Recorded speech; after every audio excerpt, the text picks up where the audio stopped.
সম্মানিত দর্শক এবং শ্রোতাবৃন্দ, আমি যশোরী আপনাদের সকলকে জানাই সালাম।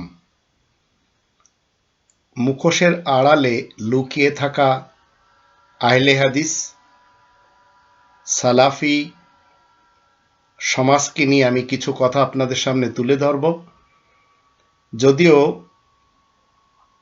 এই ভিডিও দেখার পরে যারা সালাফি মানহাজকে প্রমোট করেন, যারা নাসিরুদ্দিন আলবানী সাহেবকে প্রমোট করেন, তারা আমাকে গালিগালাজ করবেন। তবে তাদের হাদিসে কিন্তু লেখা আছে মুসলিমকে গালি দেওয়া ফিস্ক।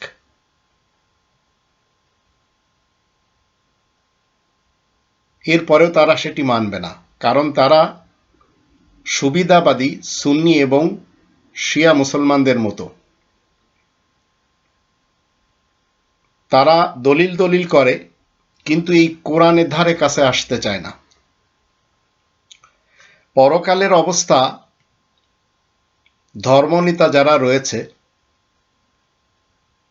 তাদের ব্যাপারটি নিয়ে এবং যারা পলিটিশিয়ান এদের নিয়ে আল্লাহ রাব্বুল আলামিন 14 নম্বর সূরা ইব্রাহিমের 21-22 আয়াত দুটিতে কি বলেছেন আসুন একটু জেনে নিই।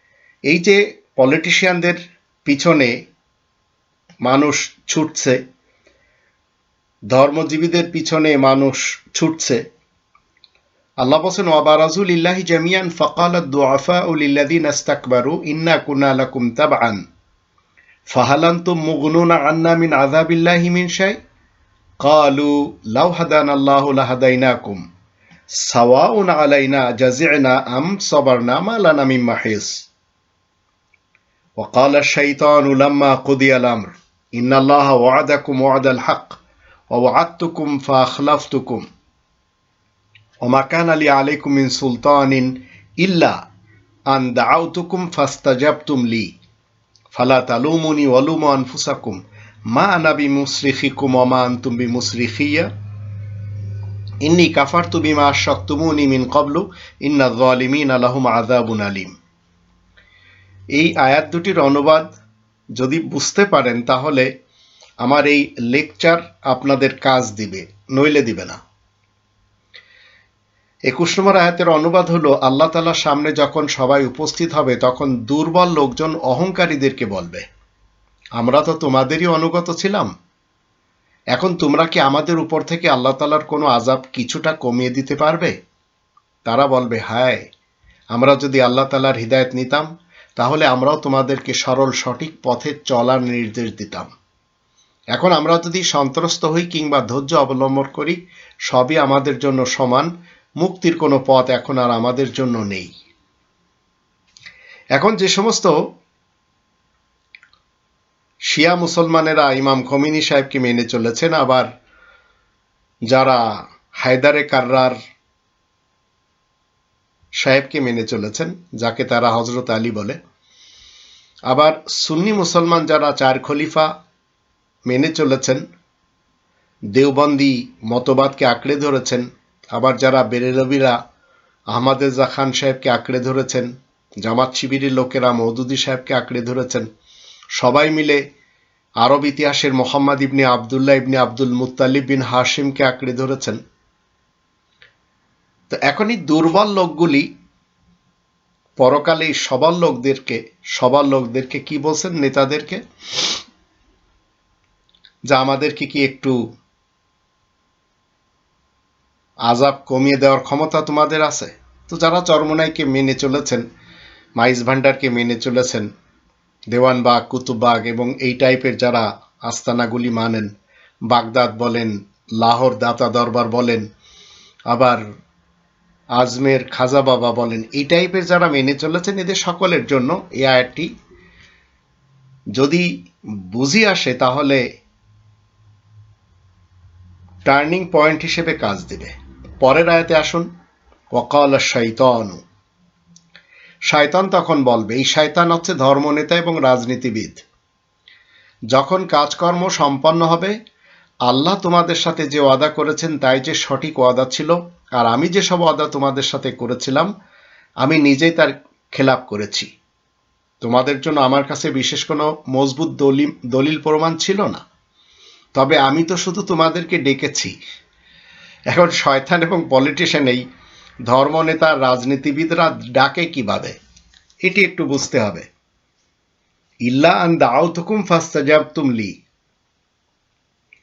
এই ডাকাটা যখন আমরা ধর্মের দিক থেকে আমাদের দেশে দেখব, তো যারা মুরব্বী রয়েছেন তারা একটি ডাক দেন, বছরের 3 দিনের জন্য ডাক দেন যে বিশ্ব ইজতেমা হবে, সবাই ছুটে চলে যান কোথায়? ঢাকা শহরের লোকদের পায়খানা প্রস্রাব যে নদী দিয়ে চলে যায় সেই তুরাগ নদীর পাশে, ইহুদিদের বাটা কোম্পানির সাথে টঙ্গী ইজতেমা। তো এখানে শুধু ডাক আসে, এই ডাকে সবাই চলে যায়। এবার আসুন পলিটিশিয়ানরা এবং যারা চেতনাবাজ, হীরা ডাক দেয়, এসো হে বৈশাখ। খালি এতটুক বলতে হয়, আর কিছু না। সবাই বটমূলে এবং কি বলে সেখানে যে ভিড় জমায়। তো এখানে বলা হচ্ছে যে আমি তো শুধু তোমাদেরকে ডেকেছি, আর তোমরাও যে আমার ডাকে সাড়া দিয়েছ, সুতরাং আমাকে গালি দিও না। তোমরা নিজেদেরকে গালি দাও, আমি তো আর তোমাদের আবেদন মঞ্জুর করার মতো কেউ নই, আর তোমরাও যে আমার দরখাস্ত মঞ্জুর করার মতো ক্ষমতা রাখো না। আমি অস্বীকার করছি এর আগে তোমরা যা কিছু শরিক করতে, নিশ্চয় অপরাধীদের জন্যই তো কঠোর যন্ত্রণাদায়ক আযাব রয়েছে। এখন আপনাকে ফয়সালা করতে হবে, আপনি কি সিদ্ধান্ত নেবেন। যদি একটু বুঝতে চান তাহলে কোনো সমস্যা হবে না। আবার এই 14 নম্বর সূরা ইব্রাহিমের 27 নম্বর আয়াতে বলা হচ্ছে, ইউসাব্বিতুল্লাহুল্লাযীনা আমানু বিল কওলিস সাবিতি ফিল হায়াতিদ দুনিয়া ওয়া ফিল আখিরাহ ওয়া ইউদিল্লুল্লাহু যালিমিনা ওয়া ইয়াফআলুল্লাহু মা ইয়াশা। আল্লাহ তাদেরকে স্থায়িত্ব দান করেন যারা এই পার্থিব জীবনে স্থায়ী বাণীর প্রতি, এই যে স্থায়ী বাণী আমার হাতে আপনারা দেখছেন, এর প্রতি আস্থাবান, আর আখেরাতের ব্যাপারে যারা ঈমানদার। আল্লাহ জালিমগুলোকে বিভ্রান্ত করেন, আল্লাহ তাই করেন যা আল্লাহর ইচ্ছা হয়। আর 28 নম্বর আয়াতে বলা আছে, আলাম তারা ইলাল্লাযীনা বাদদালু নি'মাতাল্লাহি কুফরান ওয়া আহাল্লু কওমাহুম দারাল বাওয়ার। তোমরা কি তাদেরকে দেখোনি যারা আল্লাহ তাআলার দান নিয়ামতকে অকৃতজ্ঞতা ও অবাধ্যতায় বদলে দিয়েছে, আর তারা নিজেদের কওমকে ধ্বংসের ঘরে পৌঁছে দিয়েছে। 29 আয়াতে বলা আছে, জাহান্নামা ইয়াসলাউনাহা ওয়া বিসাল করার, সে তো জাহান্নাম, সেখানে তারা পৌঁছাবে, সে তো বড় নিকৃষ্ট ঠিকানা। তো এখন যে সমস্ত লোকেরা আজ পৃথিবীতে পণ্ডিতদের কথা মতো চলছেন, ধর্মজীবীদের কথা মতো চলছেন, শায়েখদের কথা মতো চলছেন, ইমামদের এবং রাব্বি আর মুরব্বি আর ফাদারদের কথা মতো চলছেন, এবং এদেরকে আল্লাহ তাআলার সমকক্ষ দাঁড় করিয়ে রেখেছেন আল্লাহ এবং আল্লাহ তাআলার 5 জন বার্তাবাহক রাসূল আর 19 জন বিশেষ খবরদাতা নবী এবং রাসূল, সর্বমোট 24 জনকে ছেড়ে এদের পিছনে যারা চলে জীবন কাটাচ্ছেন, এরা সবাই আল্লাহ তাআলার 24 জন রাসূলদের, 19 জন নবীদের সম্বন্ধে মিথ্যা বলে। তাই আল্লাহ বলছেন যে যারা আল্লাহ তাআলার নিয়ামতের বিনিময়ে কুফরি করে এবং তারা তাদের স্বজাতিকে ধ্বংসের দিকে নিয়ে যায়, এদের ঠিকানা হচ্ছে জাহান্নাম। আর এটি আমরা আমাদের বাংলাদেশেও আজ দেখতে পাচ্ছি। আর আমি যখন এই ধর্মজীবীদের মুখোশ খুলে দিই, তখন তারা আমাকে গালি দেয়। তো আজকের দিনে আপনি ভদ্র সাজবেন, আপনাকে ভীত বলা হবে। আপনি নিরীহ, এর মানে আপনাকে দুর্বল ভাবা হবে। আপনি সৎ, এর মানে আপনাকে বোকা ভাবা হবে। আর আপনি স্পষ্ট কোরআনের কথা প্রচার করবেন, তাহলে আপনার শত্রুর অভাব নেই। তো এটি সাধারণত অনেকেই জানে না। এই আহলে হাদিসদের নিয়ে যদি আমরা কিছু কথা যেগুলো লুকানো সেগুলি তুলে ধরি, তাহলে আপনারা বুঝতে পারবেন যে তারা কতটি ভয়ঙ্কর, এবং তাদের বয়সও আমরা জানতে পারব। আপনাকে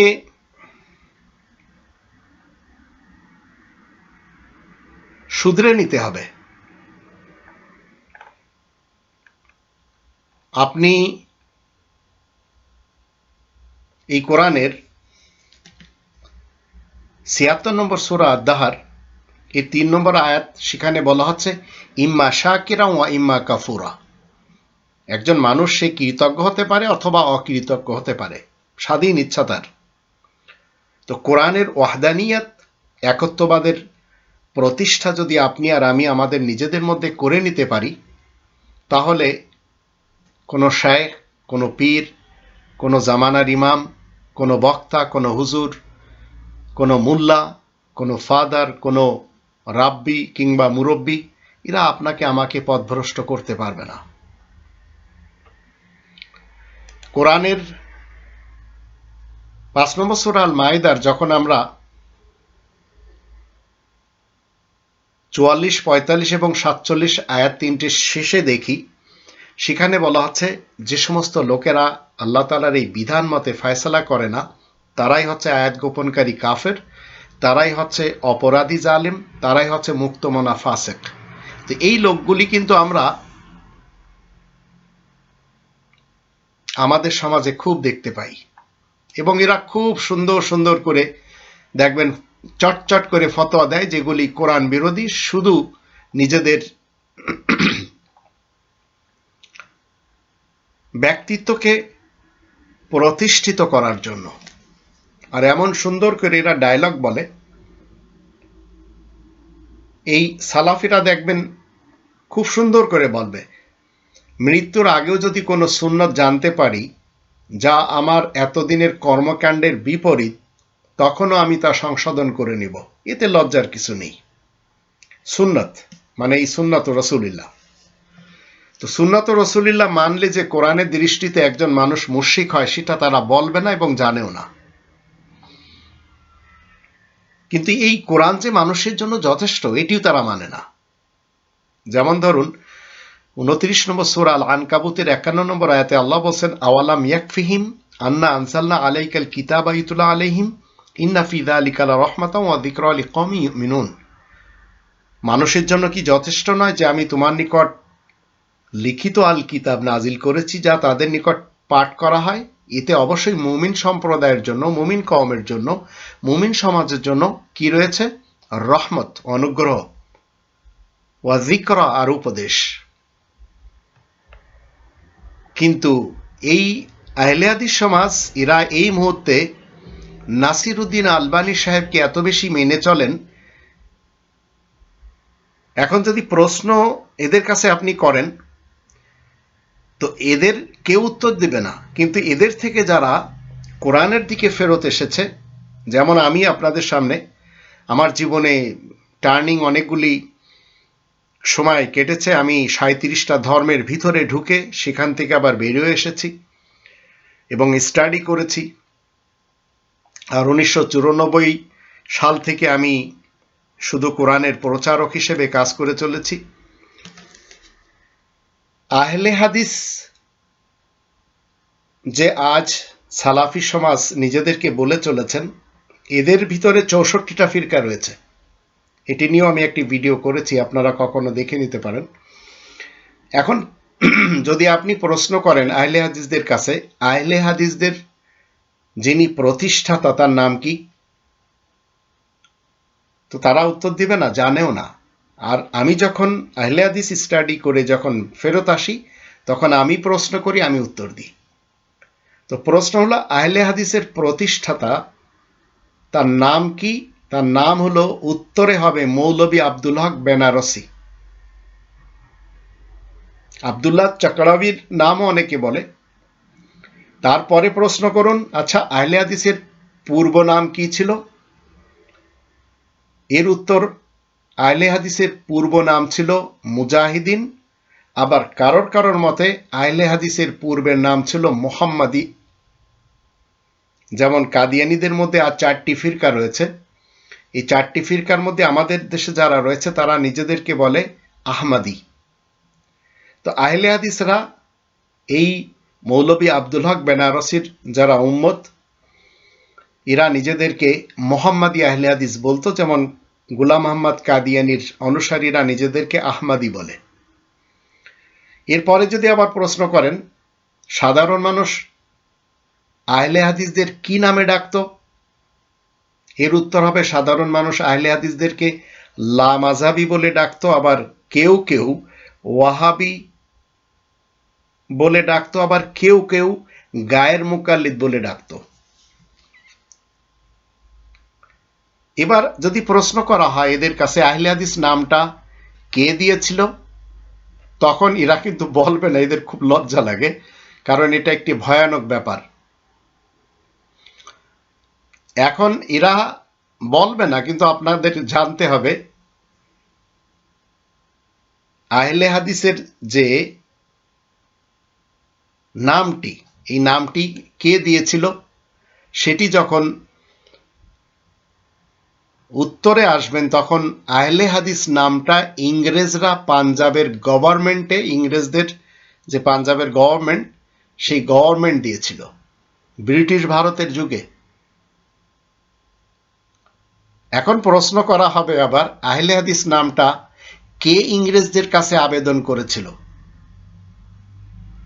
এর উত্তর হবে আহলে হাদিস নামের আবেদন করেছিলেন মোহাম্মদ হুসাইন বাটালভি। বাটালা একটা এলাকার নাম পাঞ্জাবের। এখন আপনি প্রশ্ন করেন আব্দুল হক বেনারসি কে ছিল, তো আব্দুল হক বেনারসির পূর্বপুরুষরা সবাই কে ছিল জানেন? আব্দুল হক বেনারসির ইনি মূলত শিয়া সম্প্রদায়ের লোক ছিলেন। ইনার পূর্বপুরুষেরা এখনো সেই শিয়া মাযহাবকে নিয়েই শিয়া সমাজের অন্তর্ভুক্ত। এখন প্রশ্ন যদি করা হয় ভারতবর্ষে ইংরেজদের সাথে জিহাদ চলাকালীন সময়ে আহলে হাদিসরা কার পক্ষ নিয়েছিল, আর এর উত্তর কি হবে জানেন? ভারতবর্ষে ইংরেজদের সাথে জিহাদ চলাকালীন সময়ে আহলে হাদিসরা ইংরেজদের পক্ষ নিয়েছিল। এখন আবার প্রশ্ন করেন তখন আহলে হাদিসদের স্লোগান কি ছিল, তো এর উত্তর হবে তখন আহলে হাদিসদের স্লোগান ছিল হিন্দুস্তান ইংরেজদের হুকুমত, আর এটি হচ্ছে আল্লাহ তাআলার রহমত। আবার যদি আহলে সুন্নাতের আশরাফ আলী থানভী সাহেবের খুতবাতুল আহকাম দেখেন, সেম একই জিনিস লেখা। তিনি আরবিতে লিখেছেন আর সুলতান উজিল্লুল্লাহ ফিল আরদ মান আহানা সুলতান আল্লাহ আহানাহুল্লাহ। দেখবেন আমাদের দেশের এই মূর্খ মৌলবী সমাজ সবাই খুতবাতুল আহকাম মসজিদে পড়ে, আর এটাই সর্বশেষ যখন সবাই দাঁড়ায়, দাঁড়ানোর পূর্বে এটা আপনারা শুনবেন। এর মানে হচ্ছে সেই যুগে ইংরেজরা হচ্ছে আল্লাহ তাআলার ছায়া, যারা ইংরেজদের অপমান করবে তারা আল্লাহকে অপমান করলো। আর আজ অনুবাদ হবে আমাদের দেশে 3 লক্ষ মসজিদের অধিক মসজিদে এই সুলতান উজিল্লুল্লাহ ফিল আরদ বলা হয়। এর মানে শেখ হাসিনা আল্লাহ তাআলার ছায়া, যখন খালেদা জিয়া ছিল তখন খালেদা জিয়া আল্লাহ তাআলার ছায়া। যে এই ছায়াকে অপমান করবে সে আল্লাহকে অপমান করলো। এই হচ্ছে এই গোলমোল সুন্নি শিয়া সালাফি মুসলমানদের কিছু ইতিহাস। এরপরে যদি আবার প্রশ্ন করা হয় আহলে হাদিসরা ইংরেজদের পক্ষে কি ফতোয়া দিয়েছিল, তো আহলে হাদিসরা ইংরেজদের পক্ষে ফতোয়া দিয়েছিল যে ইংরেজদের বিপক্ষে জিহাদ করা হারাম। সেম কথা তাদের বানানো মির্জা গুলাম আহমদ কাদিয়ানী সাহেব তার উম্মতদেরকেও দিয়েছেন। আর আজ তারা কি বলে, ইহুদিদের খ্রিস্টানদের খুশি করার জন্য সেটি তারা ইংরেজি ভাষায়, আপনারা লন্ডনে কেউ থাকলে বুঝতে পারবেন, তাদের স্লোগান হলো, দেখবেন কোথাও কোথাও তারা পোস্টার আকারেও পোস্টারিং করে চলমান যে সমস্ত যানবাহন রয়েছে ভাড়ায় নিয়ে, love for all hatred for none. তো এইগুলি সব ইংরেজদের শেখানো। এরপরে যদি প্রশ্ন করা হয় এখন এই যে ইংরেজদের বিপক্ষে জিহাদ করা হারাম, এই ফতোয়া সম্বলিত বই এবং লেখকের নাম কি? তো এই ফতোয়ার নাম ছিল আল ইখতিসার ফি মাসাইলিল জিহাদ। আবার ঠিক সেই সময় আশরাফ আলী থানভী সাহেবের পক্ষ থেকে একটি বই লেখা হয়েছিল আলায় মুকাব্বিরুস সাউত, মানে মাইকে আজান দেওয়া যাবে না, কারণ ইংরেজরা মাইকিং করত। আর আজকে দেখবেন আমাদের দেশে এই থানাবি টাইপের যত মুসলমান রয়েছে সব মসজিদেই মাইক রয়েছে। এখন এই যে লেখকের নাম, সেটি যদি আপনারা জানেন, সেটি হচ্ছে, প্রশ্ন হবে যে এই বইটির মানে ইখতিসার ফি মাসাইলিল জিহাদ, এই বইটির লেখকের নাম কি ছিল? তো এর নাম হবে হুসাইন মোহাম্মদ বাটালভি। আবার যদি প্রশ্ন করা হয় উক্ত ফতোয়ার বিনিময়ে ইংরেজদের পক্ষ থেকে আহলে হাদিসরা কি পুরস্কার লাভ করেছিল? তো পুরস্কার হিসাবে তাকে মন্ত্রী পদ দেওয়া হয়েছিল।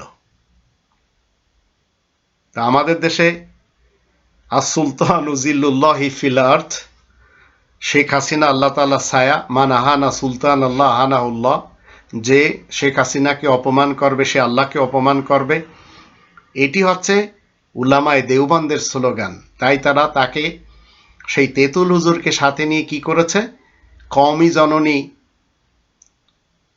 উপাধি দিয়েছে এবং শুকরানা মাহফিলও করেছে। আবার এই ইংরেজদের ফতোয়া মোতাবেক আহলে হাদিসরা যে পুরস্কার পেয়েছে মন্ত্রী পদ, তা আমাদের দেশে দরবেশ বাবা রয়েছে সালাফি মুসলমানদের একজন, শেখ হাসিনার খুব কাছের, সেটিও আমরা দেখতে পাচ্ছি। শেখ হাসিনাকে ধন্যবাদ দিতে হয় যে মুসলমান সুন্নি, মুসলমান শিয়া, মুসলমান সালাফি, তিন সমাজকে নিয়ে উনি চলতে পারেন। আর ওনার খুব কাছেই এই তিন সমাজের লোক রয়েছে। যেমন গওহার রেজভী সাহেবের নাম শুনেছেন, উনি শিয়া মুসলমান, শেখ হাসিনার উপদেষ্টা হিসেবে কাজ করেছেন। আবার দরবেশ বাবা, তিনি হচ্ছেন সালাফি মুসলমান। আবার মৌলানা ফরিদউদ্দিন মাসুদ শোলাকিয়ার ইমাম, তিনি হচ্ছেন সুন্নি মুসলমান। তো সবাই শেখ হাসিনার চারিপাশে রয়েছে। এখন প্রশ্ন যদি হয় আব্দুল হক বেনারসির উস্তাদ কে ছিল, উত্তর হবে আব্দুল হক বেনারসির উস্তাদ ছিল শিয়া সম্প্রদায়ের আলেম শাওকানি। প্রশ্ন হলো এই খবর কত সনে এবং কোন পত্রিকায় প্রকাশিত হয়েছিল? তো এর উত্তর হবে 1886 ইংরেজি সনে ইশাআতুস সুন্নাহ পত্রিকায় প্রকাশ করা হয়েছিল। আর প্রশ্ন যদি করা হয় উক্ত পত্রিকার সম্পাদকের নাম কি ছিল, তো উত্তর হবে উক্ত পত্রিকার সম্পাদকের নাম ছিল আবু সাইদ মোহাম্মদ হুসাইন, উনি লামাযাবি ছিলেন। তো এই সালাফি মানহাজ বলেন, সালাফি মুসলমান সমাজ বলেন, এরা মূলত আজ সবচেয়ে বেশি যাকে আল্লাহ তাআলার আসনে বসানোর ভাগ্য অর্জন করতে পেরেছেন, তিনি হলেন নাসিরউদ্দিন আলবানী। আর এই সালাফিদের মাঝে এত মতবিরোধ, এদের নাম সালাফিদের আর একজন যখন শোনে দেখবেন সাথে সাথে বলবে হাফিজাহুল্লাহ, হাফিজাহুল্লাহ, আল্লাহ তাকে হেফাজত করুক। আবার হিন্দু থেকে একজন পেটের দায়ে আসছেন, ইসলামের কও ওনার জানা নেই, ব্রাদার রাহুল। তো ব্রাদার রাহুল বাঙালিদের একজন,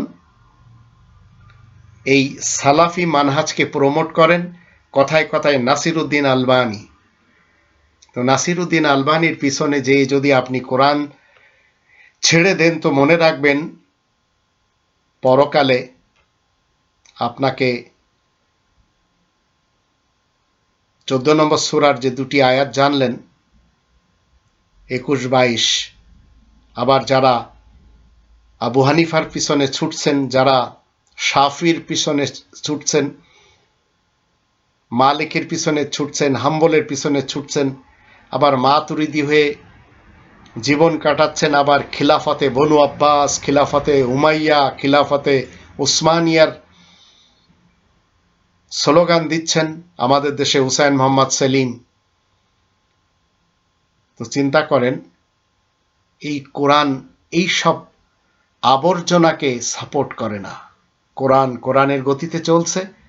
আপনি কোরআনের কাফেলায় যদি আসতে চান, 22 নম্বর সূরা আল হজের 78 নম্বর আয়াত মতে আপনাকে মুসলিম হয়ে আসতে হবে, আর কিছু না। আর আপনাকে মিল্লাতে ইব্রাহিমের উপর প্রতিষ্ঠিত হয়ে থাকতে হবে, আর কিছু না। 3 নম্বর সূরা আল ইমরানের 95 নম্বর আয়াত মতে। তখন আপনি হতে পারবেন আল্লাহ তাআলার পার্টির একজন সদস্য, হিজবি আল্লাহ। তো উলাইকা হিজবুল্লাহ যখন আপনি হতে পারবেন, মনে রাখবেন হিজবুল্লাহ মানে লেবাননের হিজবুল্লাহ না, যারা পৃথিবীতে রক্তপাত করে চলেছে।